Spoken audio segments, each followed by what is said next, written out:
Okay, well, welcome to our virtual Service Academy Information Night. This is an opportunity to learn about the nomination process that is used by the congressional delegation here in New Mexico, and to also hear from the various academies and ROTCs and military programs about the programs that they have and the ability to answer any questions you might have in regards to their programs or their schools. We are going to try to go through our presentations as quick as possible so that at the end we can have opportunities to answer any questions. But throughout the presentation, if you will be kind enough to use your chat box to insert any questions you might have during the presentation, we have representatives from each division who are monitoring the chat box to answer those questions. If nothing is received by the end of the presentations, we can go back and address those questions. But like I mentioned, towards the end, that'll be an opportunity to ask any questions that may have come up so that the different representatives can answer those. And we will begin with our overview of the congressional process. As a reminder, this is being recorded, so please keep your microphones muted and your video cameras off unless you are a presenter, and when it is your turn, please turn your camera and microphone on. Now, this is the overview for the New Mexico Academy nomination process for the delegation of New Mexico. Big question, who can make nominations? Well, there's two types. There's congressional and service-connected. Tonight, we're focusing on the congressional portion. Members of Congress and the Vice President's office are able to make nominations. So your two senators are Senator Martin Heinrich and Ben Ray Lujan. Your representatives in the state are Representative Stansberry, Representatives Vasquez, and Representatives Ledger Fernandez. If you are unaware which district you reside in and which is your House representative, feel free to call either Senator Heinrich's office or Senator Lujan's office, and we'd be happy to assist you in figuring that out.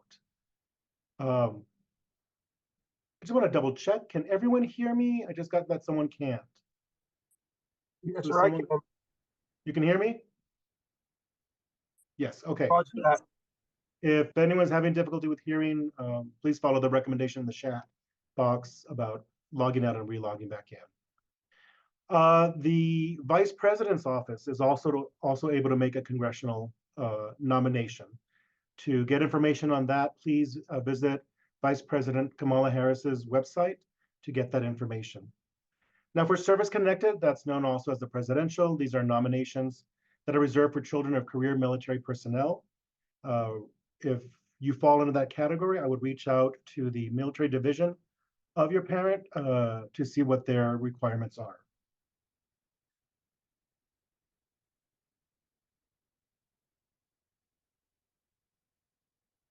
Now the application. Each applicant for a nomination must meet the following requirements as of July 1st of the year of admission to an academy. So July 1st, 2025, you must be at least 17 years old, but not have passed the 23rd birthday. You must be a US citizen, and you must be unmarried, not pregnant, and have no legal obligations to support children or other dependents.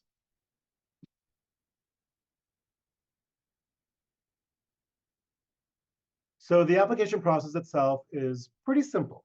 You're going to be completing for the Senate side, an online questionnaire, along with essay or essays. You're going to be providing your official ACT and/or SAT scores, official high school transcript, 3 letters of recommendation, and for all congressional offices, the due date is October 4th, 2024. The packet basically consists of an opportunity for you to tell us all about yourself. So you're going to include every activity you participated in, both in school and in the community. Your athletic involvement, any honors or awards you've received both in and outside of school. If you've got a part-time job, anything that tells us a little bit about who you are your character, please include that in the application. You'll also have the opportunity to rank your academy preferences. So if you have the desire to attend multiple schools, you can rate them in preference. Or if you're only interested in one school particularly, you can just leave that as your first and only choice. In terms of essays, Senator Heinrich's office does have the requirement of 2 essays. Senator Lujan's office just requires 1. Now, you're going to be sending us your ACT and/or SAT scores. We recommend you take these tests as many times as you need to improve your score, because we use a super score, meaning that we take the highest scores in each content area to boost your overall composite. So if you've done well in one section, but let's say your reading area is low, you can take that over and over again until you get a improved score. And even if your other scores go down that 3rd or 4th time you take the test, we're still going to get the highest one and just super score it all. Official scores are directly sent to us from the ACT and SAT offices. So when you create your profile, you'll be given the unique code that is particular just for Senator Heinrich and for Senator Lujan and the rest of the delegation. Each has their own codes. You'll also be having your high schools sending us your official transcripts. If you are taking college courses in conjunction with your high school courses, or if you've already graduated high school or taking college courses, feel free to send those to us also. And we are looking that they have the unweighted GPA. We also ask that your high school transcript have your fall schedule so we can see what you'll be taking. You'll be providing 3 letters of recommendation. 2 letters that are going to come from an academic source. So either your teachers, a professor, a counselor, or a principal, and 1 that is non-academic. This can be anyone that's in your life who knows you and can speak to your character and your abilities and your qualifications to attend an academy. This can be your coach, an employer, a religious leader, anyone that you might know that it's outside of the academic environment.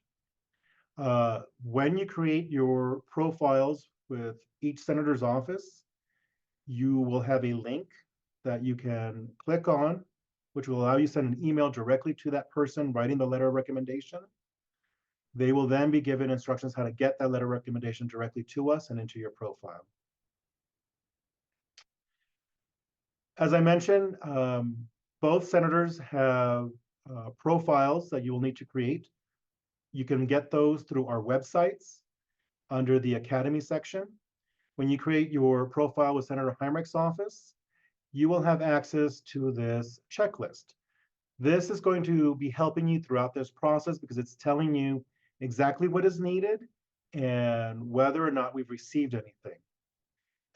When you submit your application, we will be marking that as received. Same with your letters of recommendation. As the people that provide them send them in, it will automatically reflect on this checklist. Your checklist also in the right-hand corner in yellow will tell you when the due date is. And in this area, if you ever see something that you know has been submitted but is missing, feel free to contact us. We are more than happy to verify whether it has not arrived, or if we do have it but have not had the opportunity to upload it yet into your profile. Again, we don't mind checking this for you, especially if you are sure that the things have been submitted. Now, for the House representatives, their process is a little bit different. They are not online. You can go to their websites and download their applications. For Representative Stansbury's office, there is a application packet. You will provide a personal essay. Here, it only require 2 letters of recommendation. Again, your official high school transcripts and your ACT and/or SAT scores. For Representative Vasquez's office, same thing, a downloaded PDF of a nomination application packet, a personal essay, 2 letters of recommendation, your high school transcript, and ACT and/or SAT scores. And with Representative Teresa Leche Fernandez, Same thing, except that here you will include a resume, and along with her office and the rest of the House side, everyone who submits a packet by the deadline will be given interviews by November 9th. So if you submit a complete packet on the Senate side, you will be guaranteed an interview on Saturday, November 16th. Senator Lujan's office and Senator Heinrich's office work in conjunction to make sure that we don't assign you interview times that will be conflicting. So be aware that we will be working together to make sure that doesn't happen. But if you have any concerns or any issues with making that interview date, please let us know in advance. Same goes with the House of Representatives. Let them know in advance if you're unable to make that date for interviews. Now, for your interviews, what you should do to prepare, you should practice in doing an interview. If you've never interviewed before, ask your school's speech coach or a teacher to interview you. If you are currently working part-time, ask your boss who hired you to give you a prompt interview. This whole interview process is just reflecting the information you provide in your packets. So the interview will consist about questions regarding you and your desire to attend a military academy. So just get comfortable in answering questions about yourself and addressing a panel. During the interviews, we recommend that you dress to impress. So business attire is highly recommended. We also recommend that you attend early. Our interviews are done virtually. So please be sure that you have a system that will allow you to participate through a virtual interview. On the House side, they may be having their interviews in person. If that is done, they will provide you with information of where to attend and how to prepare for that. Now, during those interviews, you will be interviewed by a review board. Each member's office has their own nomination review board, and they have the important role of helping the senators and the representatives select their nominees. We highly utilize their input in making our determinations. So it's very important that you do your best to engage with this board. These board members are going to be reviewing the information you provide in your packets, your academics, your activities, your personal statements. They're going to be looking at you to see that you've got the characteristics that are required for a military academy. These board members consist of former academy members, current military members, and leaders of our community. So they have a very good idea of what the academy looks for and who they make offers to. So this is your opportunity to engage with them and let them know exactly who you are and why you deserve to get a nomination to an academy. So in addition to the congressional application process, you're going to also have to apply to each academy you're interested in attending. If we nominate you to a military school, but you have not applied with that school in conjunction with your application with our offices, you will not be going. So it is important that if you're interested in attending multiple schools, you apply with each academy. If you're interested in only attending one academy, be sure you apply to that academy in conjunction with our applications. In addition to the nominations, the academies will require each applicant to complete a medical examination and a cadet fitness assessment. But this will be provided to you information-wise when you start applying with those academies. So how many nominations can we submit? For New Mexico, we use a competitive process. That means for each opening each senator and representative has at each academy, we can nominate up to 10 candidates. And those are unranked. So if we are looking at West Point, we're going to select our top 10 applicants that are interested in going to West Point and submit those names. If the academy decides to nominate one of those individuals, that individual will be assigned to that congressional office, but the remaining 9 will still be in a national pool to get considered. It is common for us to have multiple students of our 10 nominees to get offers. So if you do fall into that national pool, don't fret. There's still a good opportunity that you have what the Academy wants. And because you have that nomination, that's all that they're looking for to be able to give you a offer. You do not need multiple nominations from congressional offices to be considered. You just need that one nomination. But we highly recommend that you apply with both senators' offices and your House office just to increase your chances. Now, our timeline is that we started this process back on April 5th. That's when we opened our applications. Our deadline is October 4th. That is a hard deadline. If you do not have a full packet in by that date at midnight, you will not be getting an interview or be considered for a nomination. So please be sure you stay on top of this process. Check that checklist to make sure everything that is required has been submitted.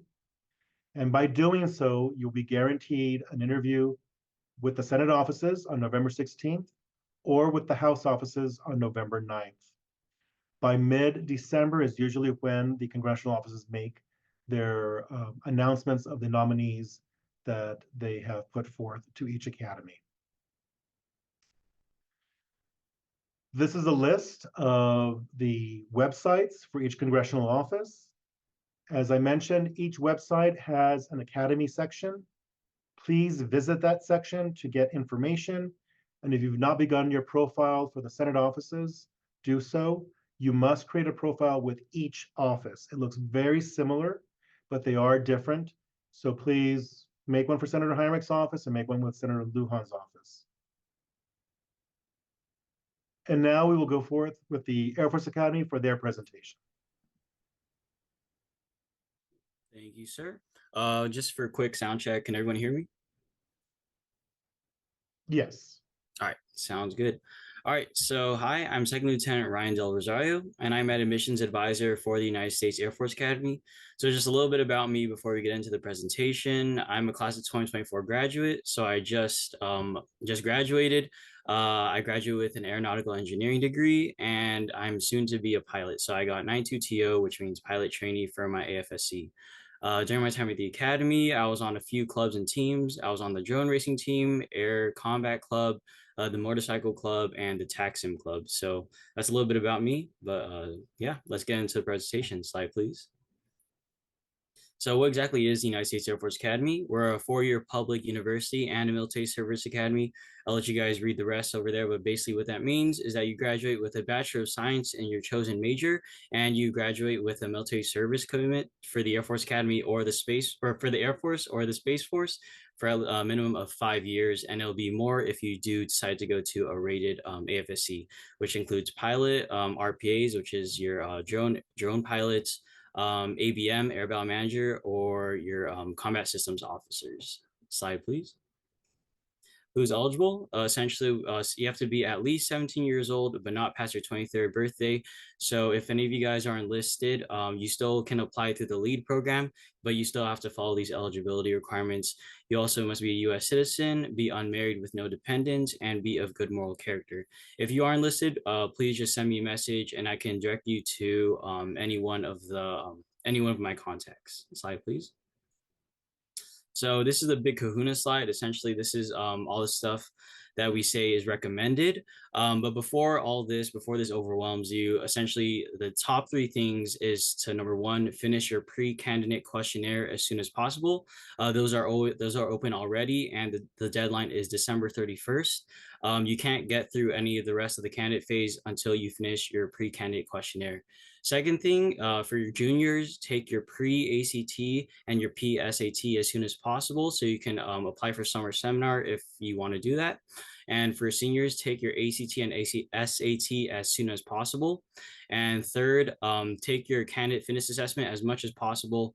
I forgot to mention for the SAT, ACT, we do super score. So you're able to submit as many times as you can. We just ask that you also submit to our code. I don't have that off the top of my head, but I can send that to you, send it in the chat later. And for the candidate fitness assessment, you can take that as many times as you can, but you can only submit it once into your portal. So make sure that the time that you submit it, that is your best possible candidate fitness assessment.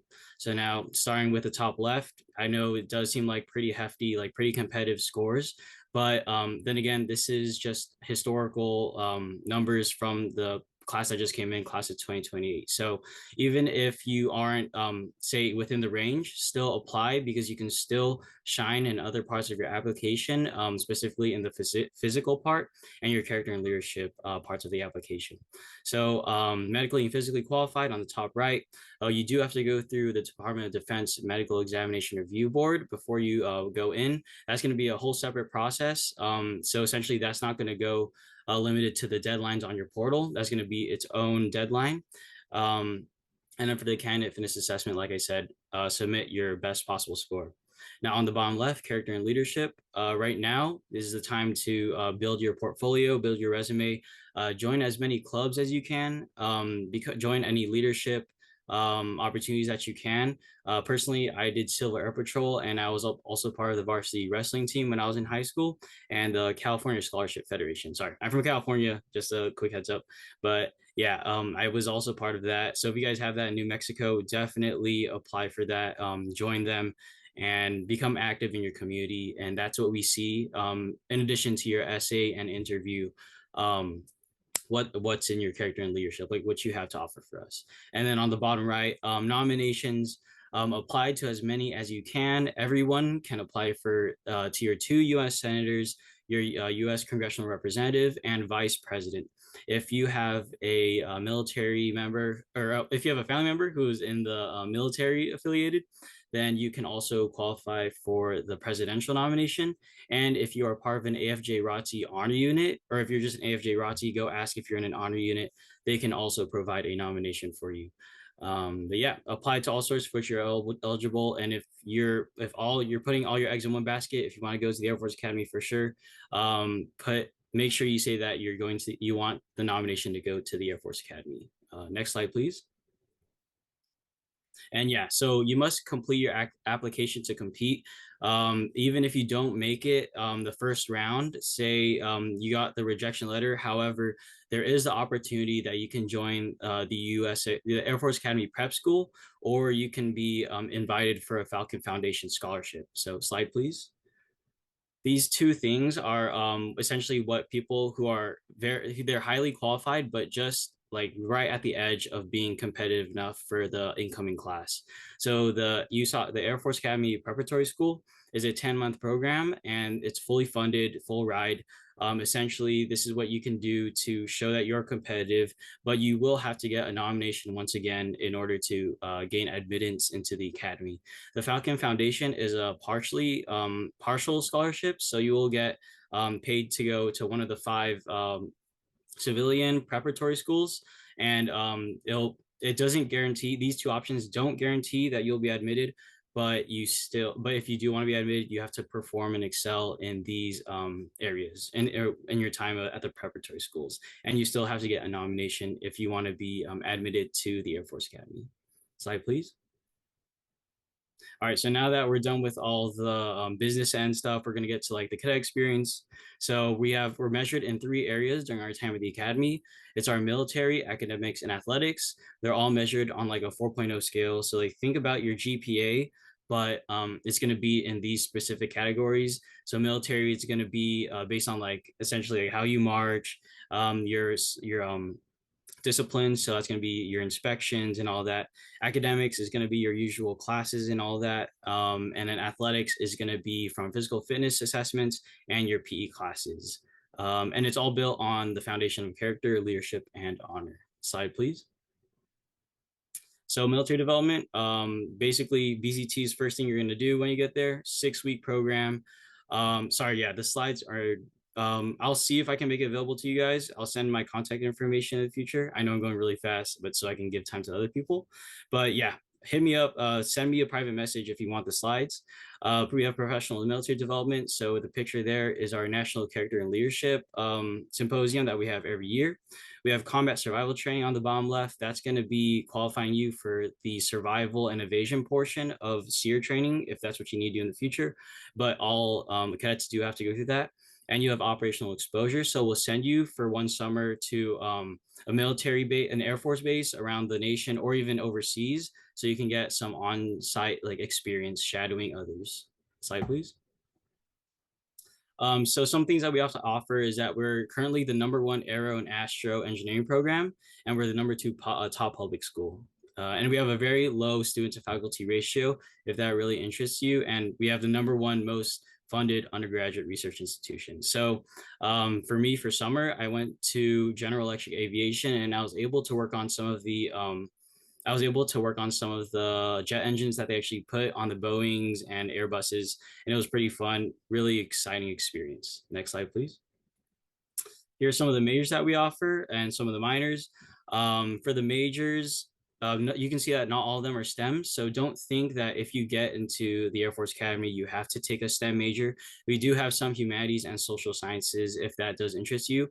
And if you're worried about pilot slot, there is a lot of people, a lot of cadets who did get a pilot slot who didn't take a STEM class.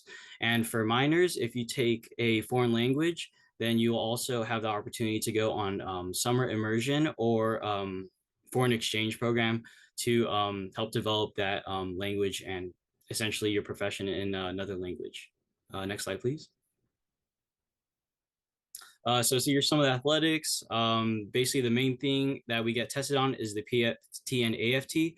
It's kind of like the candidate fitness assessment, but it's a little bit more involved. PFT, you have a little bit higher standards as well as the AFT. PFT is like your push-ups, sit-ups, pull-ups, and then 600-yard run. AFT is your 1.5 mile run. So we have a little bit tighter standards for that when you're a cadet at the academy. Slide, please. And here's some of the opportunities that we offer over the summer. We have our jump program, Wings of Blue, which is actually the jump program. Wings of Blue is the team, the professional team that we have there, but you have to go through the jump program during your summer from freshman to sophomore year. Same thing for soaring. We have a soaring team. We call them glider IPs. You also have to take that in your summer if you want to join that.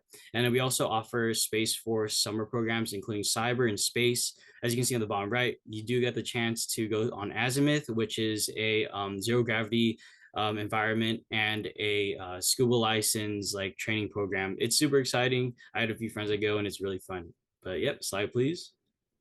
Sorry, running out of time. And here's the travel opportunities, like I said. Yeah, sorry, out of time. So slide, please. And then here's the Air Force careers that we offer. The ones on the left are longer than 5-year commitment. So you can see that we also offer, you can also get a scholarship to go to graduate school for your MD, to become a dentist and lawyer and all that. So don't think that you are limited to like the military careers. And we also have the new 5 Space Force careers. It is pretty competitive if you are looking to go into Space Force. We are us and AF ROTC are the only commissioning sources, and OTS are the only commissioning sources for the Space Force.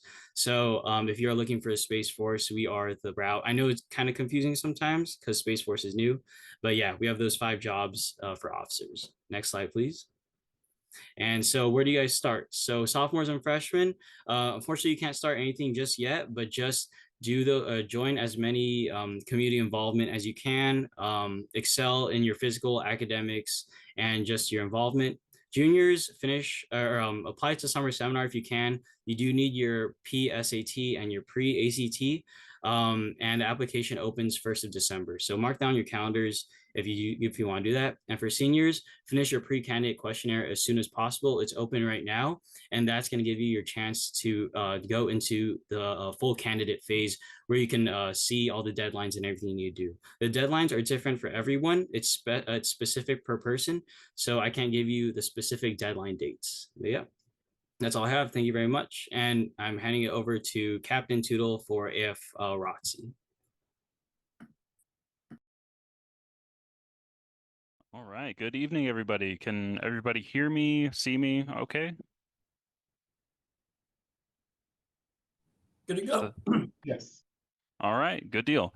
All right. So I am Captain Dylan Tootle. I am an instructor here at the University of New Mexico for their Air Force ROTC program.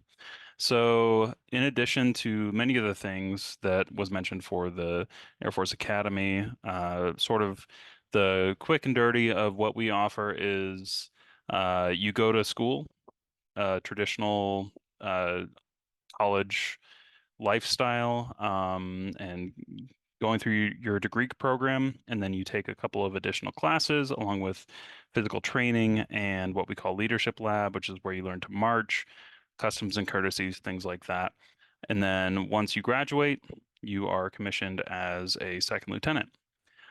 So let's go to the next slide here. And next slide. Okay, so basically we commission people into all of the same jobs that the Air Force Academy does, as well as OTS. Um, some of them will depend on your major, such as engineering and a lot of the medical career fields, as well as lawyers. A lot of the things that you see on the right there. But for the most part, you can major in whatever you want to, and you can join the program. Some of the STEM majors are more competitive once you get to the selection point of AFROTC. But generally speaking, you can major in whatever you want to and commission into the Air Force. Next slide. Okay, so it is a 3 to 5 year program. 3 years is it's generally accelerated depending on if you have prior service as an active duty member. Um, and in that case, you would not take additional courses. But for people who are, say, a sophomore in college who are looking to complete the program in 3 years, you would take uh, basically double the courses your first year and then the normal amount of courses your second and third years. When we say 5 year program, that generally applies to STEM majors. For me, for instance, I was a electrical engineering major when I went through ROTC at Florida State, and it took me 5 years to complete the program. So I spent 2 years as a uh, what we call a GMC, a general military course. So that's your underclassmen learning all of the basic stuff about the Air Force and the military. And then I spent 3 years as a what we call POC, or professional officer course, excuse me, where you are actually in charge of training the underclassmen. Um, so Air Force ROTC is at universities across the country. Here in New Mexico, we have two. We have one here at University of New Mexico and one down at New Mexico State in Las Cruces. Uh, so this last bullet is actually kind of it's incorrect. So we only accept full-time students, so 12 credit hours or more. And then, so going down to the bottom there, as a freshman and sophomore, you're learning about the military, about the Air Force. And then at the end of your sophomore year, you go up for selection, and how you are selected is based off of you get a commander's ranking. So at each university that has a Air Force or ROTC detachment, you have a what we call a cadre. You have a commander who is either O5 or O6, and then 3 to 4 lower officers, generally majors and captains. And based on your commander's ranking, you can go to field training, and that also goes off of your what your major is, what your GPA is, what your fitness scores are.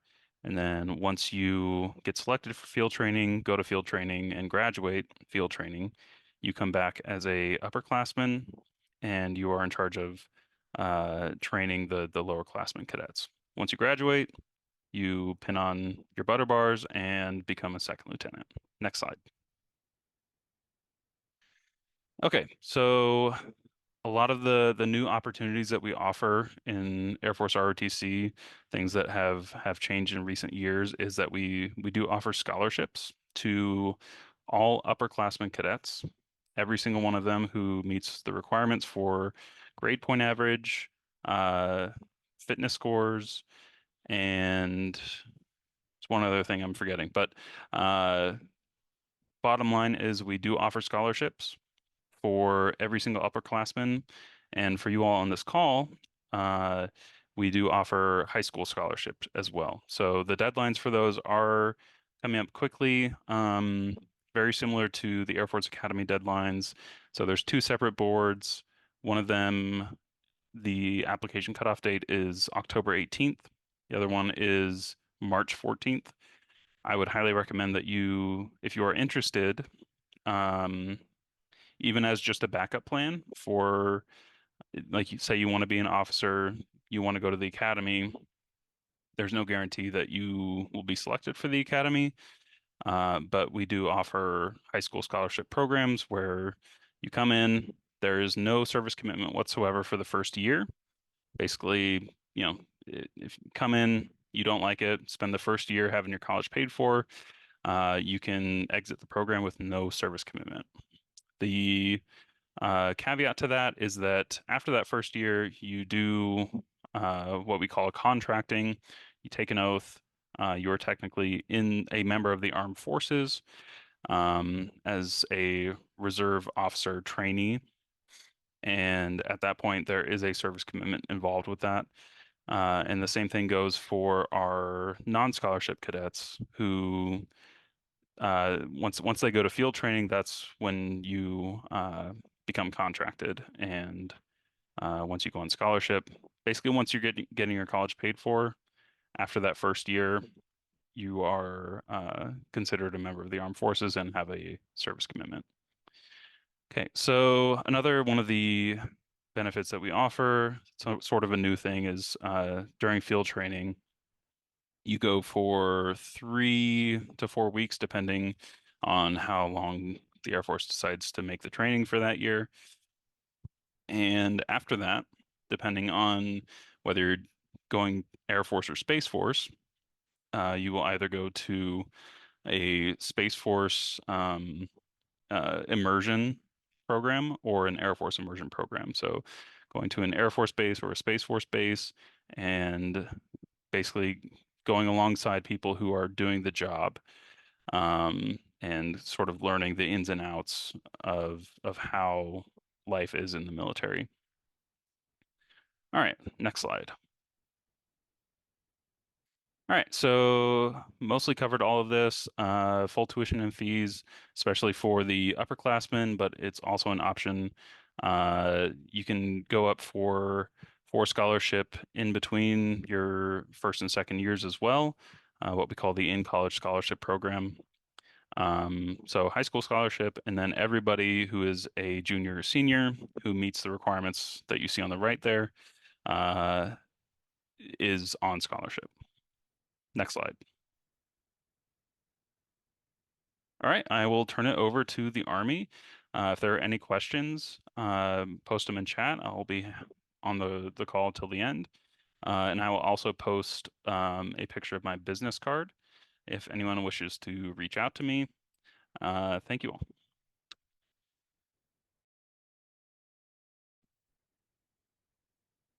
Hey everyone, we're gonna go ahead and do a sound check. If you can just let me know that you hear me.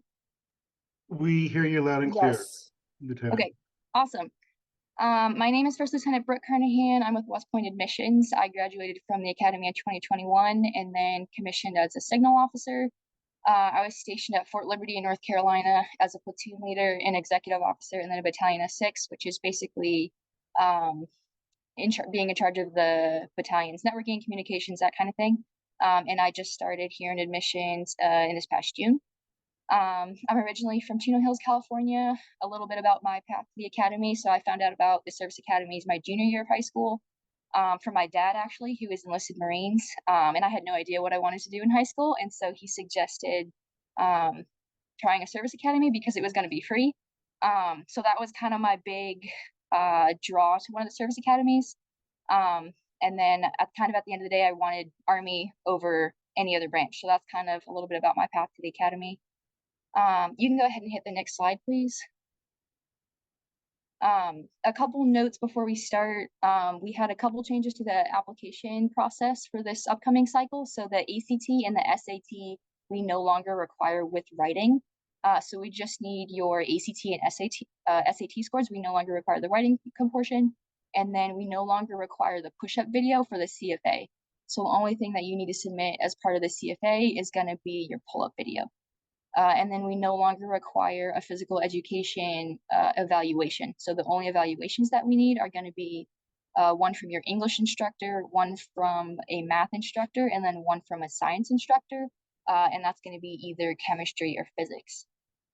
So those are kind of the changes from the previous cycle. But a little bit about the academy and what West Point offers. So everybody who graduates from the academy, you're going to get a Bachelor of Science degree in whatever your major is. So I was a Spanish major, so I received a Bachelor of Science in Spanish. I had an environmental engineering track while I was at the academy. You will take some type of engineering track, whether that's mechanical engineering, systems engineering, civil engineering, something along those lines. Everyone who's at the academy gets a full scholarship, right? So everything's going to be completely paid for. So your tuition, your room and board, you're going to be living in the barracks all 4 years while you're at the academy. All of your medical is paid for. And then in addition, you're going to be receiving a monthly stipend while you're a cadet at the academy.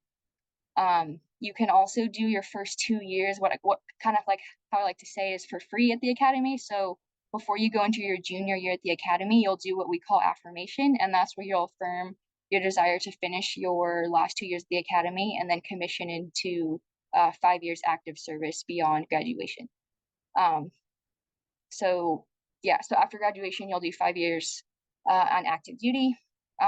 We have 29 different varsity teams. If there's anybody who's interested in being a recruited athlete or trying to contact a coach or anything along those lines, let me know and I can send you a sporting questionnaire that you can fill out and you can get connected with a coach in that way. Next slide, please.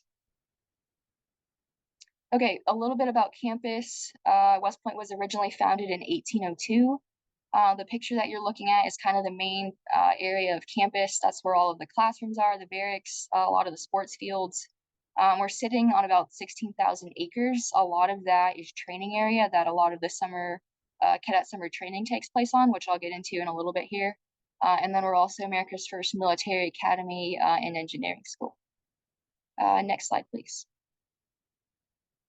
Next slide. So now I'm going to go ahead and get into a little bit about cadet life. So this is a day in the life, a typical Monday through Friday. So you're going to be starting every morning with mandatory accountability formation around 6:50. Every cadet will then go to breakfast in the morning with their company.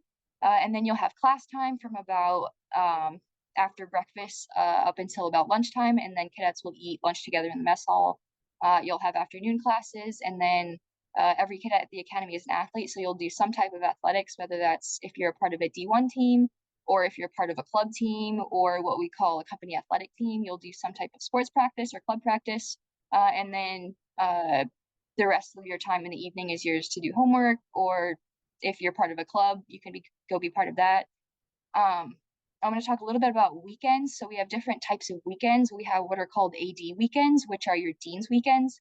So the main focus of that weekend is academics. So if you're struggling with a class and need to link up with an instructor and get extra tutoring or something along those lines, you're able to do that.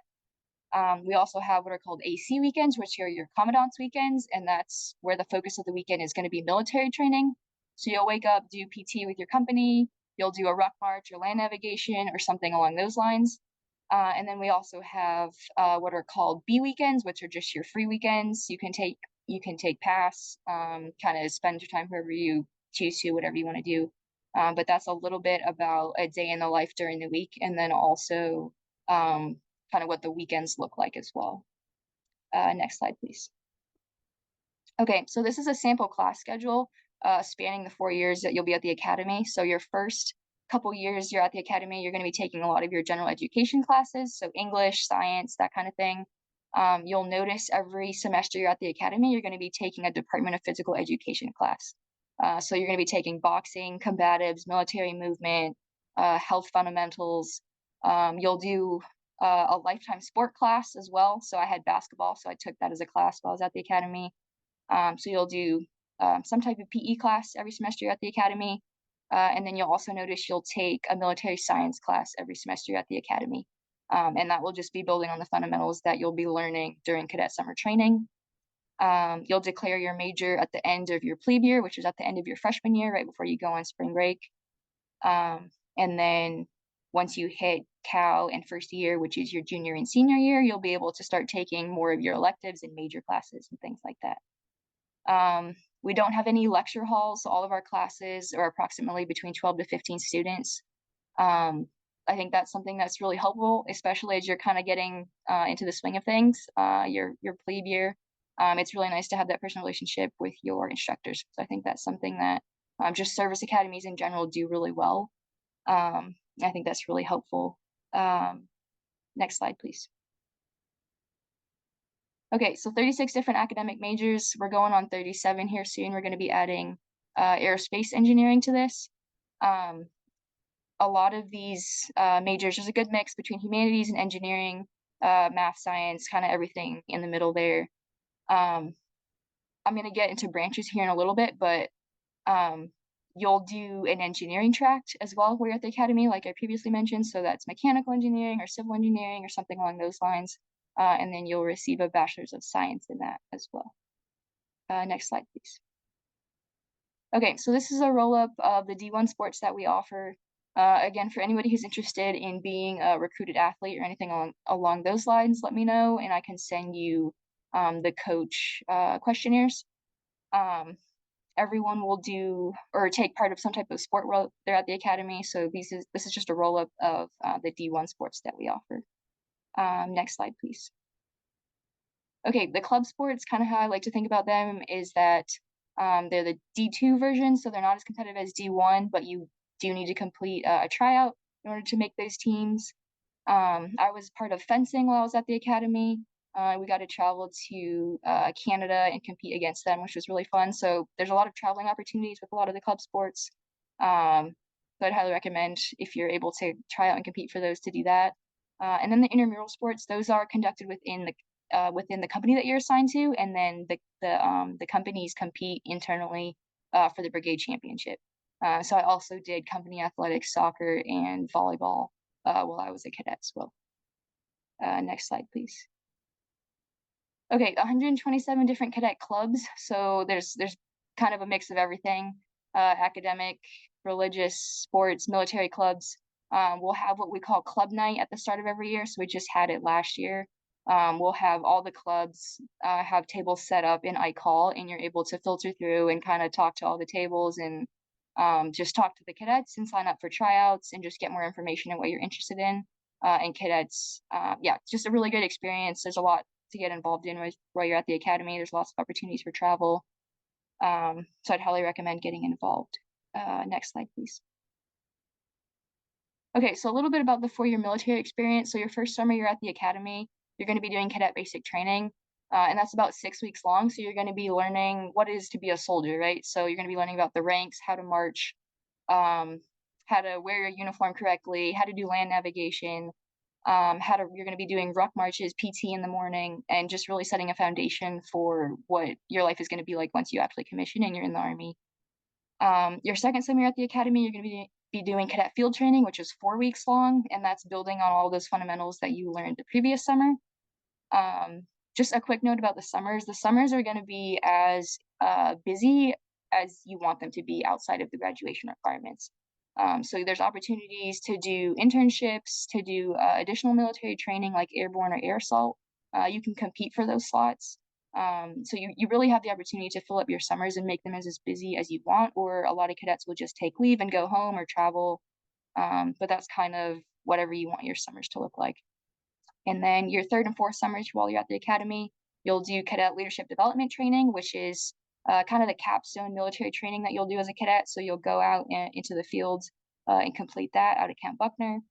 And then you'll also do cadet troop leader training, CTLT, which is where you'll go to an Army post and shadow a second lieutenant who's already in the Army. And I think that's probably one of the most valuable experiences that you can do, because you're going to be exposed to different branches right around the time that you're going to be kind of trying to narrow down what branches you want. You're going to be able to check out a post and kind of figure out if that's kind of somewhere that you can see yourself integrating into an environment like that. So I think CTLT is really helpful for that.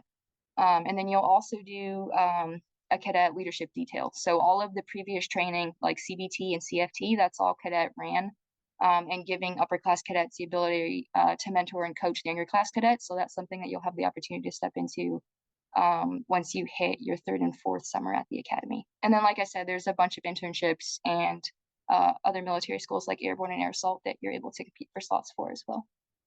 Next slide, please. Okay, some of the broadening opportunities. We do offer semester abroad. You don't need to be a language major to be a part of that. You'll take a foreign language while you're at the academy, so it'll just be associated with whatever your language is. The internships I mentioned, you can apply and compete for those during the summer, and sometimes those are also offered during spring break. And then we also have a foreign academy exchange program where we send cadets to other countries, and we'll also do an inter-service academy exchange program and send cadets to Air Force and Navy, and then also post them at the academy as well. Next slide, please. Okay, so when you hear branch opportunities, really just think your job opportunities that you're going to be doing in the Army. So the Army has 17 different branches. I'm a Signal Corps officer. So Signal is basically the Army's communication networks. There's a long list of the different branches.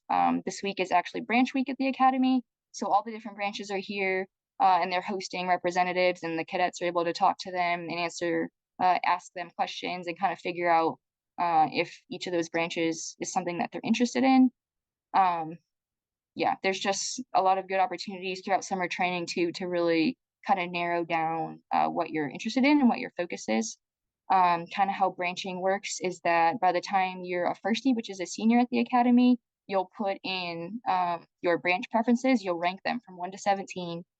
And then the branches, you'll do an interview, answer questions, and then the branches will rank all the cadets. And then you'll find out what branch you receive your first year during branch night. Something that I think is really helpful is a lot of our instructors are active duty officers who are stationed at the academy. And so that's just a really good way to ask questions about the different branches. Most of them have served, kind of all over combat arms, non-combat arms. And so that's just a good way to be exposed to different branches as well. Next slide, please. Okay, that's the last slide that I have. I'm actually going to be flying into New Mexico on September 4th. I'm going to be doing an admissions event at New Mexico Military Institute on September 4th. If anybody's interested in that, let me know and I can get you more information. And then I'm also going to be doing an admissions event on September 5th in the evening in Albuquerque, New Mexico. So if you're interested in that, let me know and I can get you that information as well. I'm going to be passing it off to Mr. Sean Dimmer to talk about Army ROTC.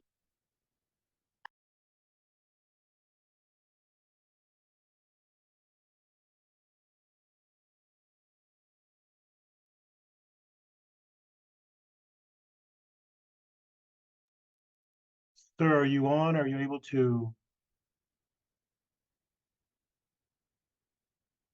use the mic?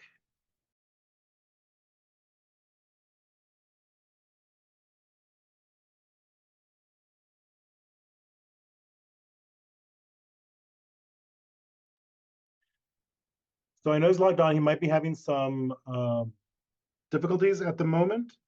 So we will go on to Naval Academy. Lieutenant Chestnut, are you on? I am on and ready.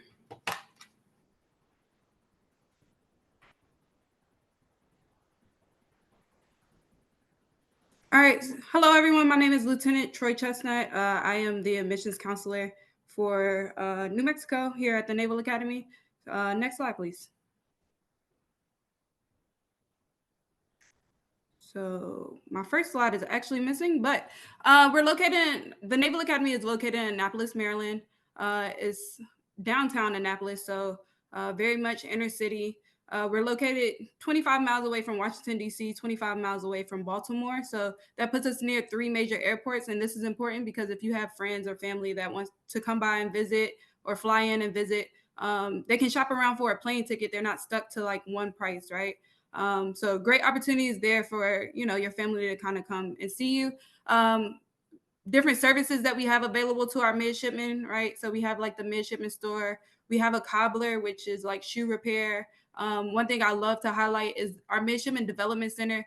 It's a great resource for our midshipmen that may be experiencing mental health concerns or issues, as far as like, hey, I've never been away from home this long, and I'm just having some separation anxiety. I just want to talk about it and whatnot. Attached to the dorm, so our midshipmen don't have to go far, because we do find that mental health is very important to our students here at the Naval Academy. See, on this side, we have an 8-to-1 student to faculty ratio, so you'll never have more than 25 students in your class. We actually have a 90% graduation rate in 4 years, so we're able to pour a lot into our midshipmen, and they commission and graduate on time with no cost to them. So great opportunities there. And we have 26 majors that we offer. Next slide, please. So that's the slide that I was talking about for my first slide. So like I said, the location, Annapolis, Maryland. We do have a 70 to 30 male to female student body ratio. So with roughly 4,400 midshipmen at the Naval Academy. Next slide, please. So we offer an undergraduate program, right? Everyone graduates with a bachelor's of science, regardless of their major. Because we're so STEM focused here at the Naval Academy, we do have 26 majors in STEM and humanities and social sciences. But like I said, our core curriculum is very STEM heavy. And then throughout your time at the Naval Academy, during the summer, we'll sing you out to the fleet, where you get to, experience what it's like to be an enlisted sailor, what it's like, in the community that you wish to go or commission into as an officer. We'll sing you out to that community where you'll be teamed with a junior officer, and, get that firsthand experience for no less than a month at the academy. And that way you can make an educated decision on what career path you want to go, whether that be SWO or aviation or special warfare, you want to be a SEAL, or in our cyber community, and so forth. Next slide, please.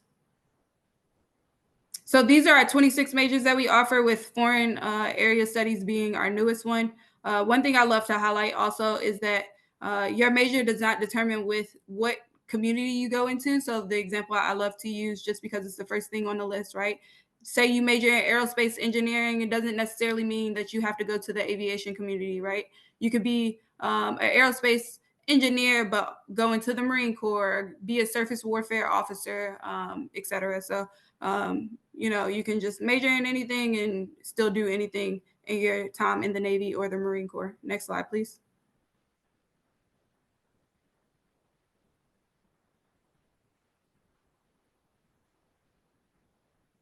So we offer 36 actually varsity sports, 18 club sports, and intramural sports are very big here. Just like the other service academy, everyone at the Naval Academy is an athlete, not necessarily at the Division I level, but they are an athlete in one way or another. Next slide, please. So for our summer programs, we do have the summer STEM program. This is going to be, so come 2025, right? If you're going into your 9th, 10th, or 11th grade year, come August of 2025, then you would be applying for our summer STEM camp. The application for that actually opens July 4th of 2025.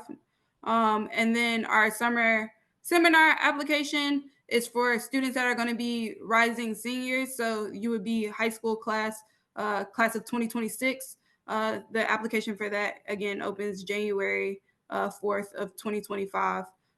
It is a 5-day camp or a 6-day camp.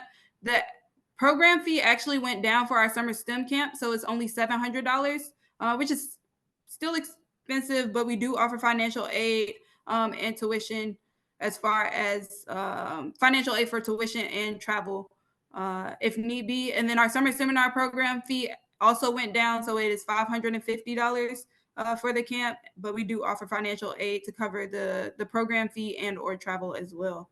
Next slide, please.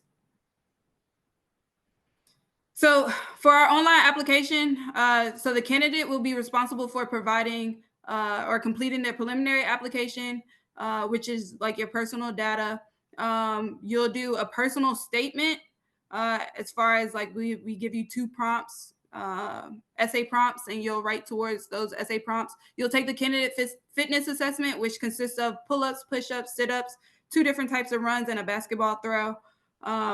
You'll conduct an interview with a blue and gold officer, which is someone local to your area who's received formal training and have like a set list of questions to ask. But it's a great opportunity for you to kind of get what you want in your application and kind of brag about yourself. You'll be responsible for providing an email address for your 11th or 12th grade year English teacher, math teacher, as well as an email address for a school counselor or school official, right? So that's going to be your school counselor, your principal or vice principal, and then the email address for your CFA proctor, whoever's going to be proctoring your CFA. And then outside of your application portal, you'll be responsible for completing your nomination application, as well as your DOT-MERB medical evaluation. And then once you complete all that, the high school will be responsible for actually completing that English and math evaluation, verifying your extracurricular activities, providing us with the academic information that we're looking for, as well as that high school transcript, and then your official ACT, SAT scores, which I just dropped the codes in the chat. Next slide, please. So for our preliminary application, which opens up with our summer seminar application, so around in January, we have roughly 16,000 students open up a preliminary application. Of that 16,000, we actually have 12,000 students that actually turn into official candidates. You must be academically qualified, physically qualified. That means you passed that CFA, medically qualified, you did the DOT-MERB examination, they saw you fit, and then you obtain a nomination. Once you have all of that, you're eligible to compete for appointment at the Naval Academy, which turns out to be from that 12,000 students, turns out to only be 3,000 to 4,000 students that are actually eligible or complete all of these steps. Next slide, please. So from that 3,000 to 4,000 students, we ultimately give out roughly 1,300 to 1,400 fully qualified offers to the Naval Academy. We do also offer preparatory schools, kind of like the Air Force Academy was referring to. Our Naval Academy Preparatory School is fully covered, where we have 230 to 250 students, sailors, and Marines go to our preparatory school in Newport, Rhode Island. And then we have a foundation program that is partially covered, but we have 16 civilian schools and military preparatory schools at our civilian prep program. Next slide, please.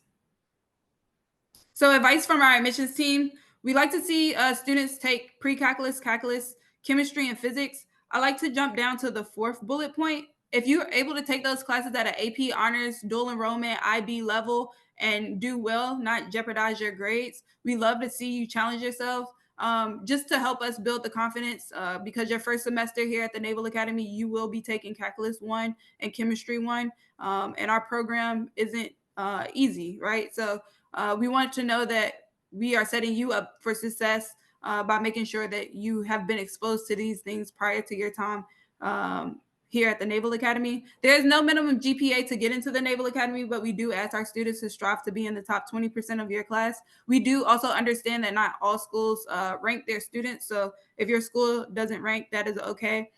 We do take ACT, SAT scores, and we do super score, but we do not accept super scores. So by that, I mean, if you take the ACT 3 times and the SAT 2 times, I need to see all 5 sets of scores, not just a super score. And then ultimately, we want to see well-rounded midshipmen, well-rounded students turn into well-rounded midshipmen. Next slide, please.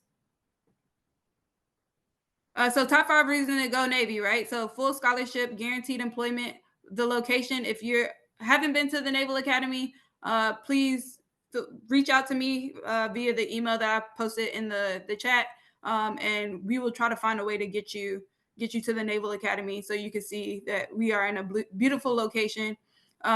Leadership and character development, we invest a lot of time into our midshipmen year round, not just during the academic year, but also during the summer. And ultimately, we have a 90% graduation rate just because we invest so much into our midshipmen. Next slide, please. Ways to get more information. So NavySports.com is a great resource. And our Instagram page is actually really good as well. So if you would like more information or just stay in touch or see what we're doing on the yard, please follow us. And then I will also be in Albuquerque, New Mexico, September 9th through September 15th for Albuquerque Navy Week, as well as Santa Fe, September 16th through the 18th. So if you would like, some candidate engagement or one-on-one time, please feel free to reach out to me and I will try to see if I can get you into the schedule. Next, I'll be introducing our ROTC representative, our Navy ROTC representative. Thank you.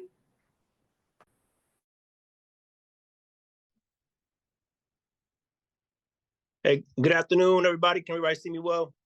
Good evening.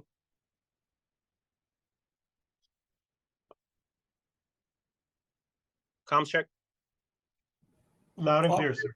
All right, thank you very much. My name is Chief Duarte. I'm one of the representatives out here for the NRTC and NTAC Phoenix. We do cover some New Mexico area and El Paso, Texas out there. I'm originally from New York City and the Bronx, and I've been in the Navy 19 years. Best decision I ever made in my life. So I'm going to talk about a little bit about Naval Reserve Officers Training Corps, NRTC scholarship. So next slide, please. All right, so here's some of the topics. I did put my phone number and my email on each slide in case you guys want to reach me directly via text or email is fine. But some areas we're going to cover. Next slide. All right, so Navy ROTC program is established to develop midshipmen mentally and physically, morally, to kind of be the best it can be, highest responsibilities as a naval officer. All right. Move on to the next slide. So the NRTC program explains tuition for other financial benefits worth up to $200,000. Units allocated in over 160 universities nationwide. We get a stipend monthly for $250 up to $450 increments per year while you're in college and university. Once you graduate, you're going to be commissioned as an ensign upon graduation. Opportunity to lead and manage personnel, travel opportunities, 30 days paid vacation earned annually, medical, dental benefits, tuition assistance to follow the that master's degree or PhD if you choose to do so. Next slide, please. So, like I said, there's a commitment for the Navy option, Navy ROTC option for your degree of your choice. You have the nurse option as well. We have the minority serving institution scholarship reservation, limited for certain schools. Historically in Black colleges, universities, high Hispanic enrollment schools, and other minority serving. For the Navy option, you have a surface warfare option. You can apply for Navy aviator pilot, Navy flight officer, submarine officer, explosive ordnance officer, or special warfare officer. So we have many diversity where you can apply for. Next slide, please. So here are requirements, just like every other program we've kind of been discussing. Be a U.S. citizen, high school graduate, be between the ages of 17 and 23 years old. You can be in college by 1 September of the year starting college, no more than 23 years old. No criminal record, physically and mentally qualified for naval standards. We will have required a fitness assessment test that we will work with when it comes down to push-ups, planks, and running a mile. Is what we grade you on. You are required to have SAT and ACT scores. If you take it in the last 4 years, it's valid as well. Combination for SAT is 1100, math of 540, and 550 on the reading and writing. For ACT is a combination of 44 with the math of 21, English 22. We have a new change into our program this year with an ASVAB score of 81 or above. You can still apply. Again, as long as you're 17, applications are open now, and you can start working towards that. Next slide, please. All right, so here are your degree requirements. You can major in any field, take normal course, low requirement for degree. enroll in 2 naval science courses per year, complete the following courses: calculus, physics, English and grammar composition, national security policy, American military affairs, world culture, and regional studies. For just something to take into consideration, if you're going for the nurse options, you're not required to take any of these courses right here. Next slide, please. So we do have a summer training plan that we do. You will be working either on a nuclear submarine, aircraft carrier, aviation squadrons, kind of getting some hands-on training with some naval officers while you're out there, getting that experience that you'll need for once you graduate with your NROTC scholarship. Next slide. And just to name a few schools that we do have the program in, it's going to be ASU, of course, here local in the area, U of A, University of California, UCLA, San Diego, Stanford University, University of Notre Dame, Harvard University, University of New Mexico, Duke, Ohio State, University of Oklahoma, Oregon State University, University of Texas, and Texas A&M. So that's just to name a few, but we do have 160 nationwide. Next slide, please. And this is the service obligation. Submitting an application does not obligate you to join the Navy. All right. The Navy option serve minimum is 5 years of active duty service after you graduate. The nurse option serve at least 4 years on active duty service. You can accept or decline your scholarship within 30 days of selection. I like to put that out there because sometimes people feel that if they submit the application, they're locked into that. But it's always good, an option to have some backups. You can decline your scholarship if you choose to prior to the first year of your sophomore year with no obligation to active duty as well. So something good to know, because sometimes, we do have a change of heart and things and go from there. Next slide, please.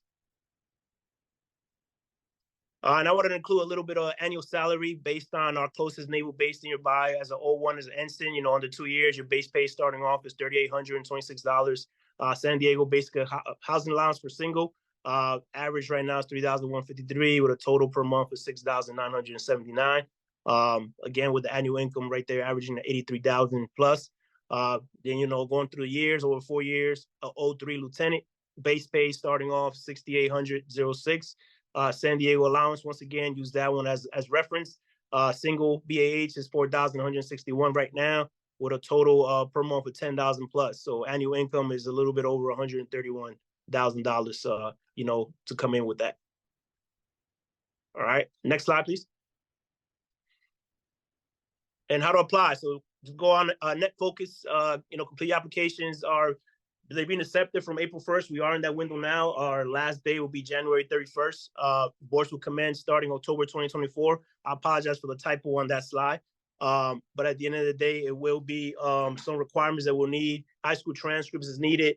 College transcript, if you're enrolling in school, we'll need those references as well from the counselor, math teacher, or other class or coach. The AFA assessment, which is the physical assessment, and you will require an officer interview depending on the first choice of school that you have you choose. You have to apply for 5 total school at least, and then the first officer interview will be conducted with them. All right. Just like it says here, don't wait till January 31st to apply. You can start application, now. So October is when we begin. So yeah, I am your one of the NRTC coordinators out here in the area. You can go to the last slide, sir. Sorry about that. All right. One of your local NRTC coordinators in the area from Phoenix, but I do cover New Mexico, El Paso area. My name is Chief Duarte, and I do have my contact number on the on here and my email as well for any questions. All right. I'm going to pass it on to U.S. Marine Corps NROTC. Thank you for your time. All right. Can everyone hear me? Is the mic working? Yes, sir. All right, thank you. Well, good evening, everybody. My name is Midshipman First Class Thedford. I am a senior Marine option at the University of New Mexico, and I'm going to talk to you guys about the Marine option program. Slide, please. So a lot of benefits with the Marine program. It's in joint with the NROTC program. You just select Marine option. So you'd be at an NROTC unit. For example, I'm at the NROTC unit in New Mexico, and I work with the Navy options a lot. However, we have a separate sort of training schedule for the Marine options. A lot of benefits come. You get full tuition up to $180,000 for lab fees, books, and uniforms, leadership development and opportunities, And the academic environment, it's very structured, it's very strict, but it's very rewarding as well. I would say that even though, I might have more of a strict schedule than some of my peers in college, I think it's definitely been beneficial. You get a monthly stipend as a freshman at $250, then a sophomore 300, junior 350, and by the time you're a senior, you get $400 a month. Just kind of some money that you can choose whatever you want with. Most universities will help with room and board. My university does cover room and board, so I am going to college for free. And at the end of the day, the opportunity to commission and lead Marines and be a Marine Corps officer is why everyone does it. The Marine Corps is the hardest branch physically and for many other reasons. And that opportunity to lead Marines is really what keeps most people here at the end of the day. Slide, please. One more. Thank you. So eligibility requirements, you have to be a U.S. citizen, must be at least 17 years old, and have between 17 and 23, and have a second-class PFT. The PFT standards can be found very easily online. I do not have them up here, but if you just look up USMC, United States Marine Corps PFT standards, those will all pop up for you. You must be a high school senior and have less than 30 credit hours for college. Slide, please. All right, you must graduate high school and have a diploma, not a GED, a minimum score of 1,000 for the SAT, and for the ACT a 22, and then for the ASVAB, a 74, and then if you pursue enrollment, you must get the acceptance letter, not required to receive the scholarship. Slide, please. So there's a lot of schools that participate in NROTC. Notre Dame is one of the notable ones. They do a leadership conference every year. I got the opportunity to go to Notre Dame last year to go to their Naval Leadership Weekend. And so these schools work hand in hand, and you're going to meet a lot of midshipmen from each school. Throughout my years at ROTC, I have friends from pretty much every university on this slide. So great networking opportunities. Slide, please. Obligation. So super important to note that after your freshman year, you have no obligation to serve in the armed forces. So if you get the NROTC scholarship and choose Marine option, you go your whole entire freshman year, go through the curriculum, get that school paid for. And if you decide, I don't think that this is the career I want to pursue, then there will not be any penalty against you, and you will not have to pay back any of that money. However, the obligation to serve is incurred starting in the fall of your semester year. After you commission, you're required to serve 4 years active duty, and flight training incurs additional time as well. Slide, please. All right, so the college academic requirements, you can have any undergraduate major. I'm a liberal arts major myself. I have friends in global national security, mechanical engineering, anything you can think of, any major. You have to enroll in a full-time course load of 15 credit hours a semester, which isn't really that bad at all. And you must have a good academic standing with a minimum of 2.5 GPA, which is very attainable as well. Next slide. Military education. So every single semester, you have a different naval science class. They will teach you about maneuver warfare, the Marine Corps' philosophy on warfare. You'll learn leadership skills as well. And on those days where you have naval science classes, you will wear your uniform class on that day. We also have leadership lab once a week, and you wear your khaki uniform, the one I'm wearing right now, to leadership lab on Thursdays at my university, but it changes for every university. And we PT 2 to 3 times a week. My university does 3, Monday, Wednesday, and Friday. Slide, please. Summer training. So the summer going into your sophomore year is CORTRMID, Career Orientation Training for Midshipmen. And that was one of my favorite summer trainings that we did. You go with the Navy and the Marine Corps, and most of the time you spend 1 week in each major community. You spend a week with the submarine community, with the surface warfare, and then a week with aviation, and then Marine Week, which is where you get down in the dirt and you do field exercises, you shoot guns, you do a lot of cool stuff, and just kind of get some of that Marine experience before you hit the fleet. Slide, please. All right, so going into your junior year, the junior summer is Marine Corps specific. So you do what's called FMF Fleet Marine Force month, and you either go to Camp Lejeune or to Camp Pendleton, and you spend a month with the Marines there, hiking, learning what it means to lead Marines. And you also get to look at the different ground MOSs in the Marine Corps and what might interest you after you commission. Slide, please. All right, little typo here. So that's supposed to say senior summer, but the summer going to your senior year, you actually go to Officer Candidate School in Quantico, Virginia. So I just went to Officer Candidate School this summer. It's 6 weeks long. You do PLC seniors and you learn a lot. You learn academics, weapons tactics, land nav, everything that the slide says and more. Physically, it's very challenging. There's a lot of different physical events, and you definitely have to be in a very above average state of physical readiness than most of your peers in college, and even your Navy peers at the unit as well. OCS really pushes you physically and mentally, but at the end, you earn your Eagle Globe and Anchor and the title of United States Marine, which has been the biggest sort of impact on my life up to this point. Slide, please. All right, so we have some pictures of OCS here. Slide, please. All right, how to apply. So go to nrtcnavy.mil and complete the online application. Ensure you submit it. When I submitted years ago, I actually didn't submit all the way, and I ended up submitting a little bit late. So don't make the same mistake as me. Make sure you fully submit your application. Take the SAT or ACT. We got the code in there, and apply to an eligible NRTC university as well, because not every college has an NRTC unit. Slide, please. All right, and then on this slide, it's just a circle that shows you where to click. Give you a second to look at that. All right, slide. All right, and then you can register on NetFocus right there on that little register button off to the right. Slide, please. All right, so here's just like a general timeline of what the application process looks like. I'm not going to get too into the weeds about it, but it will take a long time to get your package fully put together and through the process. So start it as early as possible and don't wait till the last minute, because things come up, paperwork needs to be redone. And if you put it off to the last minute, then it can be a challenging thing to push through. Slide, please.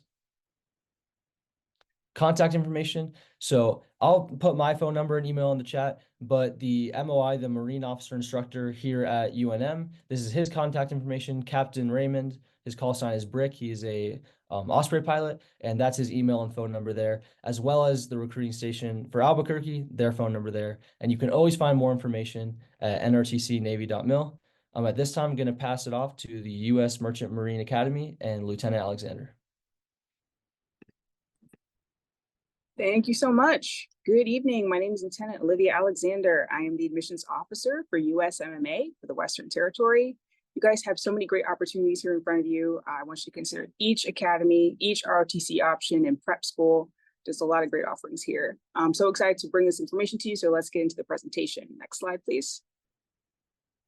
All right, so we are one of the 5 federal service academies. We're known as the Academy of Choices, the Academy of Options and Opportunities. And we're also one of America's best kept secrets. So we give you the opportunity of going into any branch of service upon graduation. So the Army, the Air Force, the Coast Guard, the Navy, the Marine Corps, Space Force, even the National Oceanic and Atmospheric Administration, or NOAA Corps. So if you're interested in flying into the eyes of hurricanes or mapping the seafloor or disaster response, every branch of service is afforded to you through USMMA.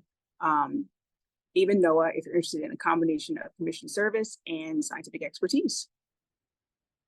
So while our counterparts are more specific to their individual branches of service, we at the Merchant Marine Academy give you the opportunity of choosing the branch of service that you feel is right for you, and you're going to enter that branch as an officer. So you're going to get the opportunity, next slide please, to engage with and learn about each branch, and then upon graduation, you're going to make your choice.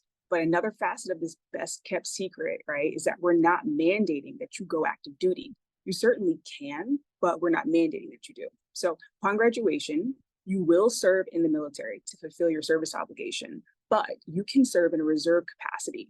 And as you can see from this slide, the reserve option is very popular. Of the class of 2023, out of the 212 total graduates, 70%, 150 chose that reserve option. And you'll see from the pictures, a nod to our graduates who have had a lot of success getting their careers started in the aviation field. Now, why would we allow you the option of fulfilling your service obligation in reserves? Well, that's because we want you to serve as a merchant marine or a merchant mariner. So that begs the question, right? What is a merchant marine or a merchant mariner? Next slide, please. A merchant just stands for supplier of goods, right? You encounter merchants when you go shopping.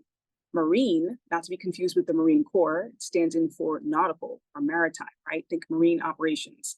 So think of a mariner as an explorer of seas. Even if you come to Kings Point thinking that you want to become that Army Ranger or Navy SEAL, or you want to jump out of helicopters doing search and rescue for the Coast Guard, or you want to become an astronaut or a senator, all those things that Kings Pointers have gone on to do, during your time with us, you're going to be a merchant marine. You're going to be a supplier of goods on the seas. And essentially what we do is we deliver. So everything from a lot of the clothes we're wearing to the cars we drive, the gas we put in those cars, a lot of the food that we eat every day.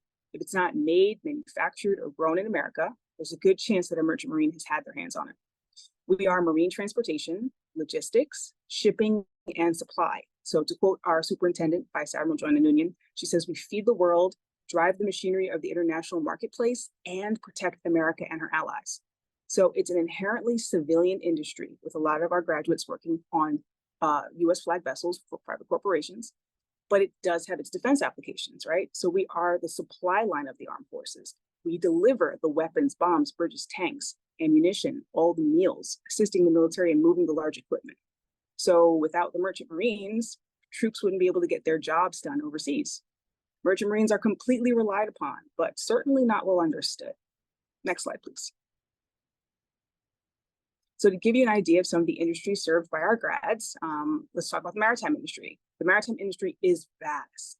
It goes from the cruise industry to oil tankers, shipping container vessels, to people going up and down rivers on barges, to tugboats and ferries, which are very popular here on the East Coast, to things like offshore energy and ocean surveying, stevedoring, portside management, to things that aren't so obvious, like marine insurance and salvage and maritime law. It's a vast industry. But everywhere you look in this industry, you're going to find a Kings Pointer. We are not the only maritime college in the world, but we are the only federal maritime college. So we've got this great reputation for producing capable, competent, level-headed, highly skilled leaders. And many of our top students are recruited right out of their senior year by corporations like Crowley and Marsk, because these companies know they're not going to have to put any more into training you. As a US MMA graduate, you will be ready to hit the ground running. Next slide, please. So upon graduation, we would like for you to become that merchant mariner, right? And serve in that capacity, but you do have a choice. So let me give you something to think about. If you graduate from USMMA, you are guaranteed a job. We are the only college in the country guaranteeing you a job in the private sector, with the private sector being this maritime industry. You're not only guaranteed a job, you're looking at your starting base salary being between $80,000 and $140,000 a year. That's with a single degree and no student loan debt.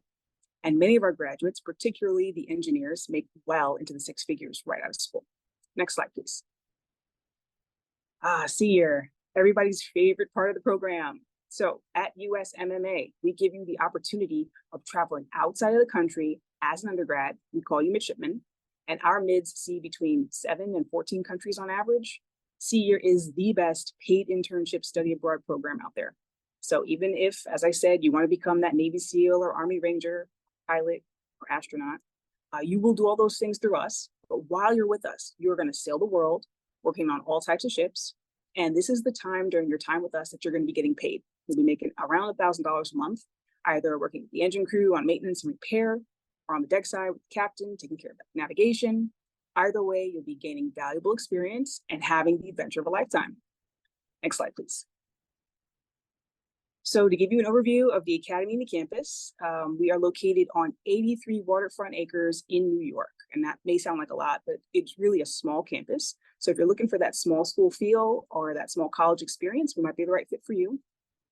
We're located just outside of Manhattan. So 20 miles from the city, you've got a lot of opportunity to integrate New York City into your college experience and really have a great time. What you're looking at here is a picture of Wiley Hall. It was the home of automobile magnate Walter P. Chrysler, founder of the Chrysler Corporation, and the academy is located on his former estate.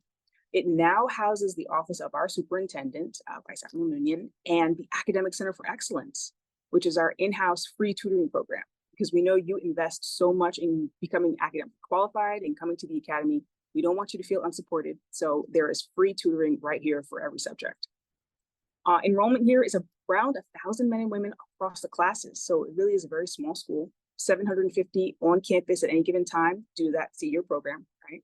There's no cost for tuition, of course, but our students do pay annual fees under $1,000. And that's going to be for uniform fees and laundry, as well as health insurance if your parents' health insurance doesn't cover you at sea. Now, we are a DOT, Department of Transportation, not DOD, Department of Defense institution. So federal financial aid is available, and we encourage you to fill out your free application for financial aid or FAFSA for the small fees. The student to faculty ratio is around 13 to 1.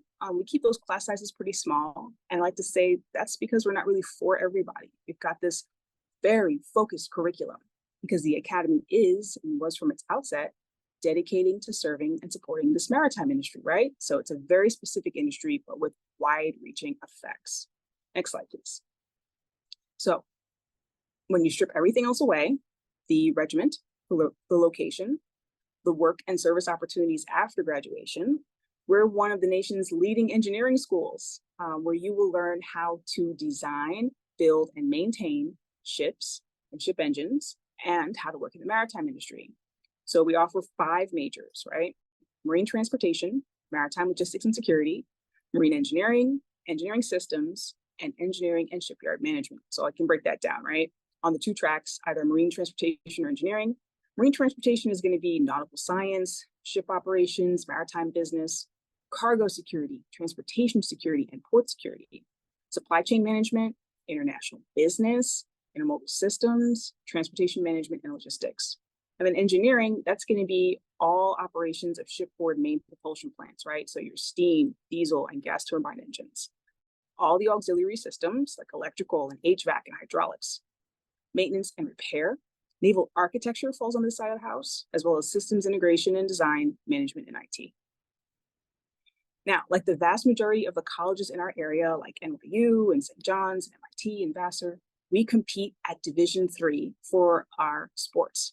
We offer football, baseball, soccer, basketball, swim, dive, cross country, track, like so many more. So reach out to our coaches directly at usmmasports.com. Now, it is worth mentioning that for our waterfront program, we do compete D1. We're D1 for waterfront, and we have our own regatta bay. Now, of course, we have plenty of clubs and activities to round out your college experience. Just because you're coming to a service academy doesn't mean you won't have your typical college experience. Next slide. So just like our sister academies, right, we all convey one degree, the Bachelor of Science. Right? Our graduates are going to earn a commission as an officer in the branch of service or reserve element of their choosing, and a U.S. Coast Guard license of unlimited tonnage. Right? This is a civilian credential with defense applications. Now, service obligation. Remember, you have a choice. You may choose to serve 8 years in the reserve while maintaining your Coast Guard license for 6 years and working for 5 years in the maritime industry. Or maybe you want to do a bit more for your country and activate. You can go 5 years active duty in the branch of your choice, remember, including Space Force, including the NOAA Corps, if you're interested in working for the National Weather Service. Okay, next slide, please. So how do you get in? Service Academy applications are very similar, right? So I'll just focus on what kind of makes us different. You must, of course, be academically, physically, and medically qualified. And for USMMA, you must receive a congressional nomination. We require minimum math classes, Algebra 1, Geometry, Algebra 2, Trigonometry, and at least 1 lab science. But to be competitive, take pre-calc or calculus and both chemistry and physics lab. Our nomination process is unique in that we can accept a nomination from any qualified nominator in your entire state of domicile. So we encourage you to apply widely to all available sources, but we cannot take the service-related presidential or vice presidential nominations. So do pay close attention to your congressional nomination deadlines and those application requirements outlined for Senators Heinrich and Lujan and Representatives Stansbury, Vasquez, and Lerner Fernandez. So we at USMMA do not hold official interviews. So your essay is your opportunity to tell us about yourself and your specific interest in the academy. I understand your essays are going to be similar for all your college applications, but tailor them. As your admissions officer, I'm going to be reading every single word. So I want to see that you're a serious applicant, that you're focused, and you're able to follow instructions. Now, at this time, we do still require that SAT or ACT, so do practice and take the test as many times as you can. There's no stigma against taking the SAT or ACT multiple times. We will also super score. So find the test you're comfortable with and then attack it. Submit your scores early, and in case you don't meet the minimums and you need to retest. Our application is already open, and the deadline is going to be February 1st of 2025. Next slide, please. So in case there's anybody here on the call from outside of New Mexico, I'm Lieutenant Alexander. I've got all of the yellow states, so feel free to reach out to me. If you need the contact information for any of the other admissions officers, it's right here, as well as our diversity officer, Ms. Valerie Gary, and our financial aid officer, Ms. Lori DeAmbra. And this exact slide is on our website. Just Google USMMA/admissions. Okay, next slide. All right, so I'm going to be in the chat looking for any questions you have or concerns. You have a lot of great opportunities here in front of you. Again, my name is Lieutenant Alexander. I wish you all the best of luck and give every academy and program and prep consideration. I'm going to turn it over now to Mr. Richard Boyle at the U.S. Coast Guard Academy. Hey, thanks, Lieutenant Alexander. It's always a pleasure to see your presentation. Good evening, everybody. My name is Richard Boyle, and I'm representing the U.S. Coast Guard Academy tonight. Personally, I'm here in Las Cruces, New Mexico. So for those of you joining us from New Mexico, I am local to answer all your questions or meet in person if you should need that. Before I start the presentation, we are the only service academy that does not require a congressional nomination. So that's key for those of you out there. Next slide, please. As you can see here, the Coast Guard is a multi-mission military service. We do fall under Homeland Security. That does change at a time of war where we could fall under the Department of Defense. And we are one of the 6 armed services. And some of the missions you'll see recently in the news are all the hurricane deployments and emergency management. You'll see the Coast Guard at all of those. And they also recently helped with the search and rescue portion of the Titan submersible that was lost at sea. Next slide, please. So you'll see it's a very diverse group here at the Academy. It does focus on STEM, but that's just like everything else. They want a full leader. So not only do they want you to focus on grades, they also want you to be a student leader as well as an athlete. So you'll see those there with the varsity athletes, 80% came from high school sports. But also when you're at the Academy, just like the other academies, if you're not involved in the varsity athletics, there will be club sports that they'll expect you to be involved in. Next slide, please. You'll see here, just like the other service academies, it has this low student to faculty ratio, or excuse me, faculty to student ratio. It's 1 to 7 typically, but it does fall to 1 to 8 in some classes. And you'll see that one of the great benefits here is the Coast Guard is a small agency, or excuse me, academy, and they have an 85% retention rate after 5 years of their initial service commitment. So that means that 85% of the officers, after they finish their commitment, choose to stay in the Coast Guard because of their happiness. Also, Coast Guard also is one of the top services that 80% of the new officers will also continue on and get their master's degree right after. Okay, next slide, please. Just like the other academies, it does focus on the pillars of academics, leadership, and athletics. So it's there to make that student leader ready to lead once they finish the academy. Okay, next slide, please.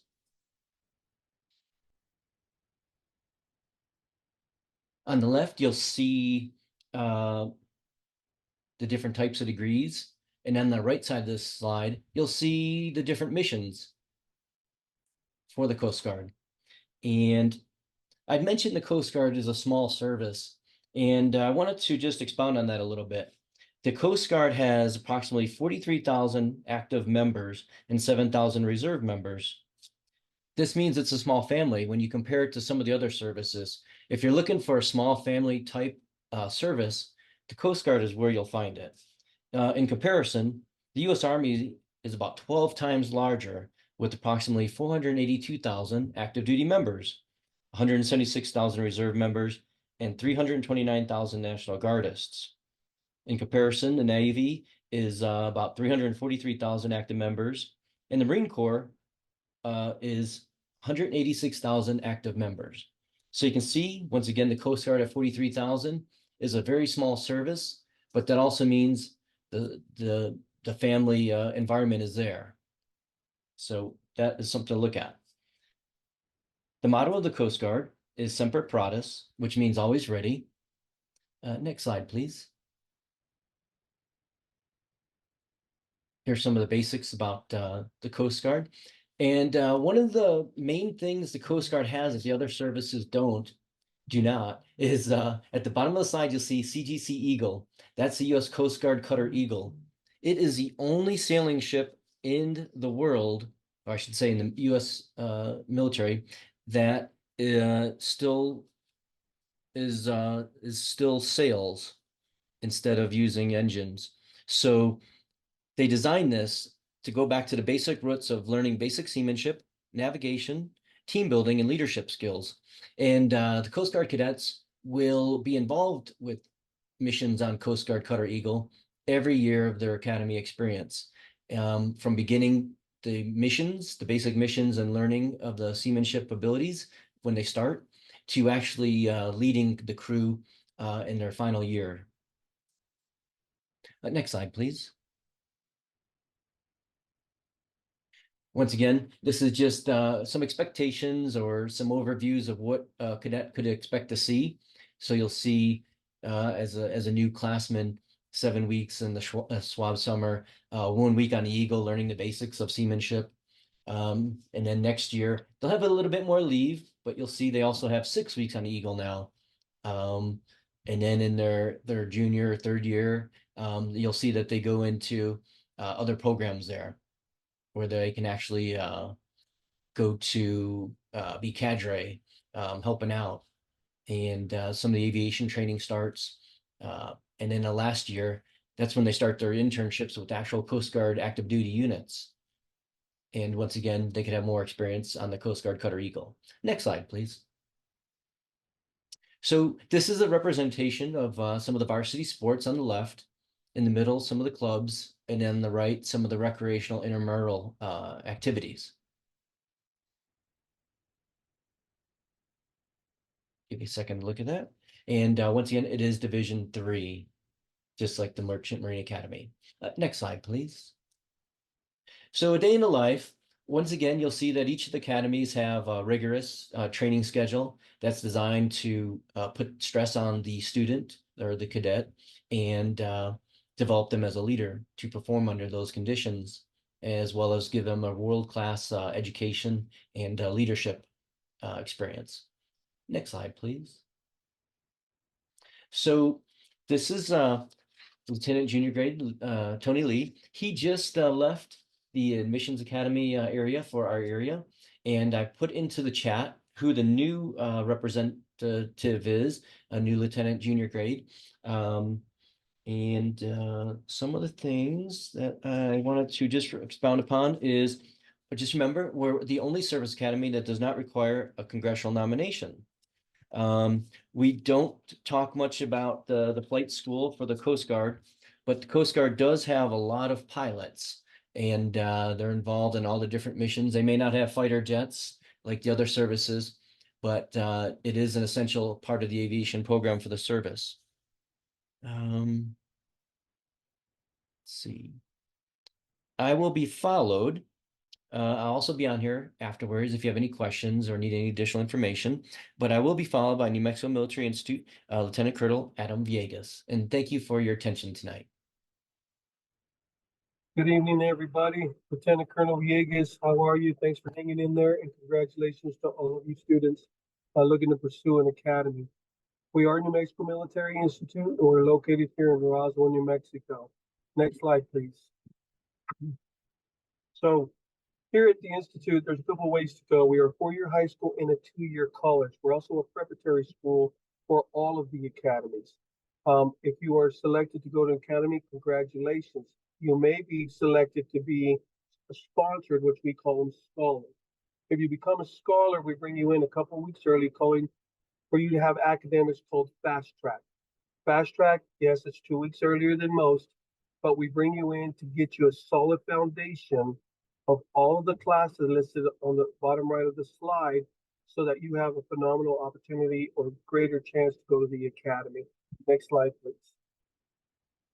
Now, before I go on, I don't want to mention, because I don't know if it's in these slides I just took over, that if you were a New Mexico graduate from a high school, you can come to NMMI for college for little to no cost. It's a phenomenal program that we have here. 97, I think it went up a couple percent. All hold a PhD or a master's degree. We average around 16 students per class. Sometimes it's 17, sometimes it's 13, depending on what it is. We have one-on-one tutoring with the instructors. We have peer tutoring. We have tutor.com that's paid for by NMMI. There's no reason why we can't get you to excel in your academics. We also are a diverse, we call it a leadership laboratory. This is where you're going to learn a lot of the leadership traits that you can take on to the academy. And or we also have a program called the Early Commissioning Program. We are one of the very few schools that will commission you in the National Guard in 2 years. And if you're interested in that, please give me a holler. I will put my information on the chat. Next slide, please. So as any other institution, we are a junior college and in a four-year high school. We have tremendous gyms and services that we can provide to you. We have Cahoon Armory. You see the gym on the slide. We have a pool, and right now I think we are right in the middle of renovating that to make it an Olympic size pool to bring back swimming.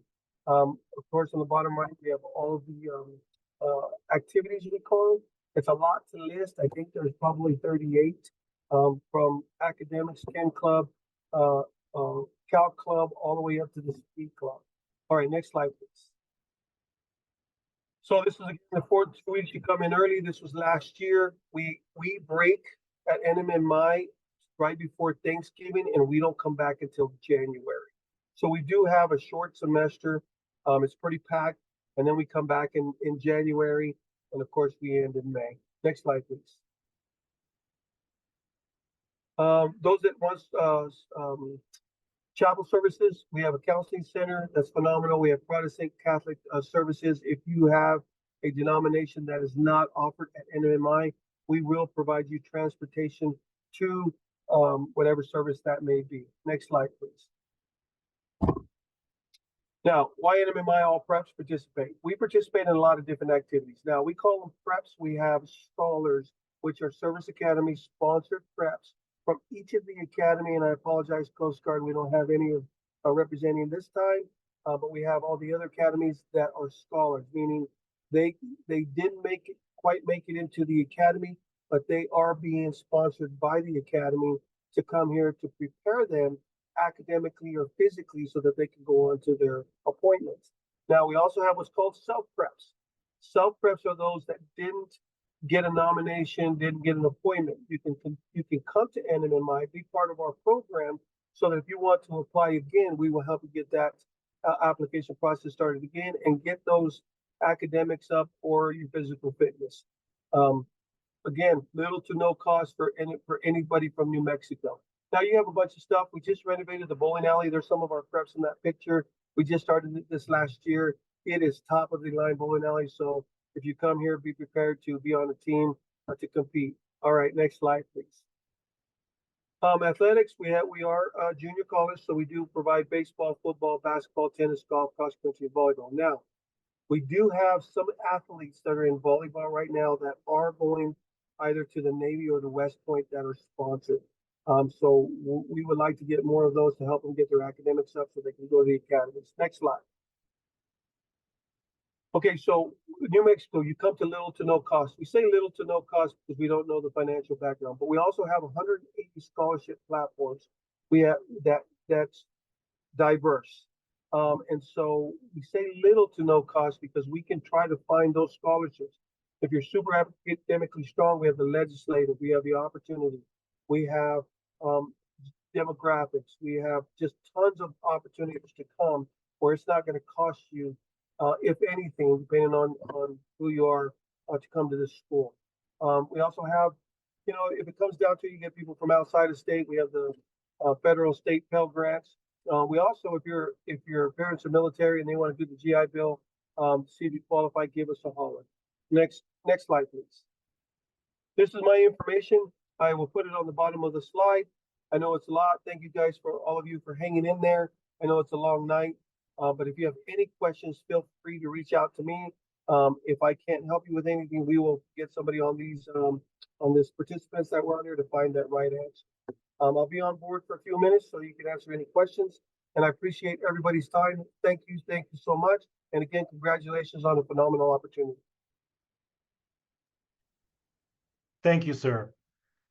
So here is a list of everyone that's participated. This will be a good opportunity to write down some contact information and names if you'd like. I believe most questions in the chat box have been addressed, but if anything slipped, please take this opportunity to put that in the chat box now. Oops, sorry. So that it can get addressed. To all the presenters, I want to say thank you so much for your time. I know some of you are on the East Coast, so it's extremely late for you. So let's be mindful of that and put those questions in as promptly as possible so they can be addressed and we can call it a night. Aside from that, as a reminder, you do need a congressional nomination to attend the Air Force Academy, West Point, Naval Academy, or the Merchant Marines. The only one you don't need one for is Coast Guard. The other thing I'd like to remind you is to please apply with both Senate offices and your House office, just to give you that chance of getting a nomination. Each office is allowed to nominate 10 students per opening that they have. So in theory, there could be 50 different students from New Mexico being nominated to each academy. Unfortunately, we've never had that number, but it is possible. And I encourage you all to take that opportunity to apply and hopefully get that nomination. Our deadline again is October 14th. And if you get in by that deadline, you will be guaranteed an interview with both the Senate offices and the House offices. Let me see if there's, looks like we've got a Army question. Hopefully that will be addressed soon.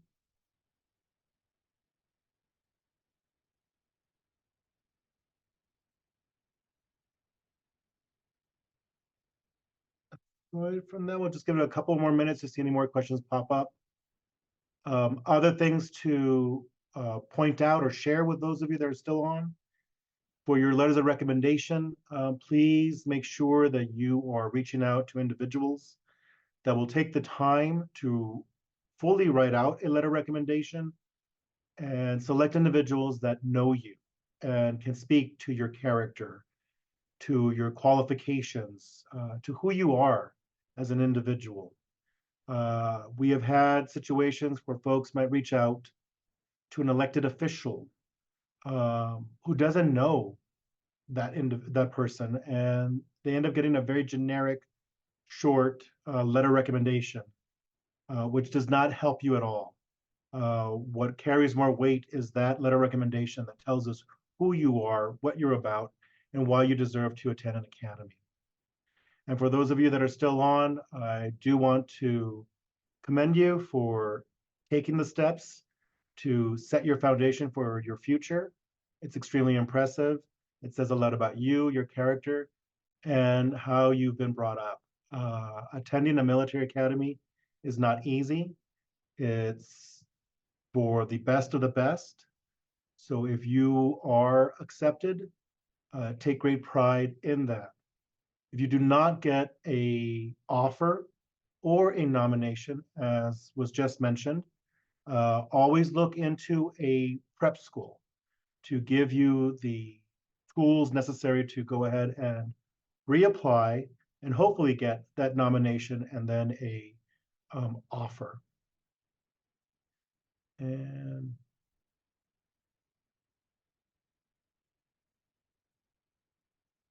so in terms of your current status, if you are going to be graduating next year as a senior, then you can start applying now. If that is not your situation, you can still wait, but you have to be graduating next year and being able to go to an academy to receive a nomination. So if you're going to be a junior, you still have time. Otherwise, if you're currently a senior, you should get those applications in.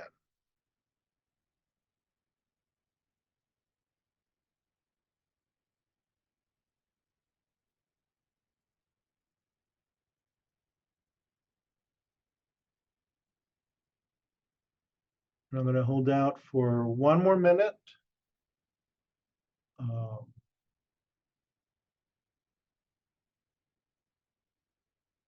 see if there's anything else that will pop up. But otherwise, do not feel that the application process is daunting. It's basically requiring information about yourself. So this can be easily done. I think what will take the most time is preparing your essays and collecting your letters of recommendation. Again, for both the essays and letter recommendations, just put some time and effort into that so that you get exactly what you want out of those essays and those letters of recommendation from the folks that you are requesting those from.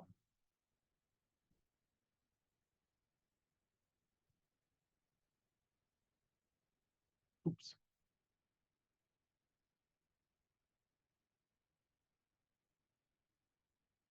Okay, I'm going to assume most questions have been asked and addressed. With that being said, thank you everyone once again for participating. If you have any questions, please reach out to any of the congressional offices. We'd be more than happy to answer your questions or direct you to the right individuals at the different academies or programs in case you need to follow up on anything else. So with that, have a great night and look forward to seeing your applications come October. Take care.